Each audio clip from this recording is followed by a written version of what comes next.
What do they always say? Don't feed the bears. They'll always keep coming back. You're just going to teach them bad habits. So, yeah, thanks for that reminder. All right, since we seem to have fast forward into hurricane season today with 2 hurricanes to talk about, I just wanted to take a moment and just discuss why we don't get hurricanes here, but why we always get a marine layer in the summer. It's the same reason, the same cause is behind both of those. Take a look at the Golden Gate Bridge right now, socked in gray. And of course, if we go far from the coastline in our Pacific stretch and go to the other one, there is a Category 1 hurricane sitting right off of the coast of Hawaii. We forecasted the track on that earlier in the newscast. So I just want to show you one of the factors responsible for this.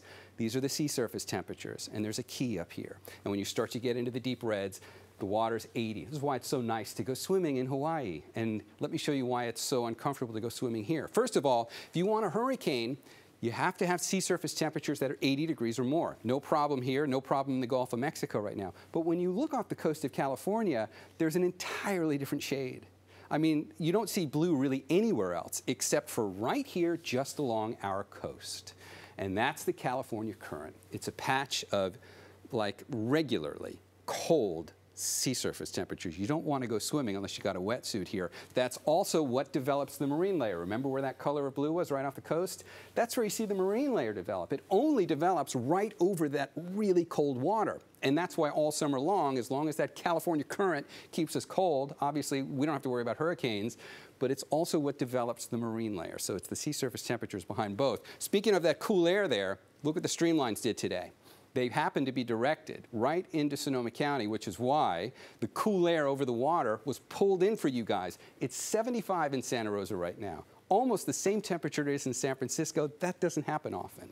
It's because of the way the wind's pulling that cool air off that California Current and driving on shore. Meanwhile, it was 92 in Concord today. So big differences. And it's probably one of the most important factors in why we have microclimates here. Speaking of which, here they are for the overnight lows. We'll go back down into the upper 50s tonight, nothing big there. And for the daytime highs tomorrow, there's also no change here.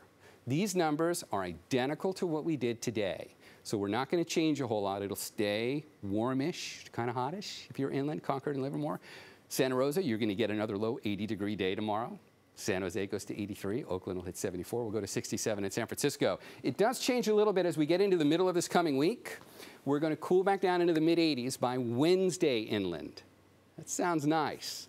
It just doesn't last for the whole 7-day because by next weekend, we're going to warm right back up to the mid-90s again, and it'll be another warmish to hot weekend then. But if you're in the Bay or the coast, no change. You've got the California Current right there. Nothing happens that's any different this time of year. We'll be right back after this.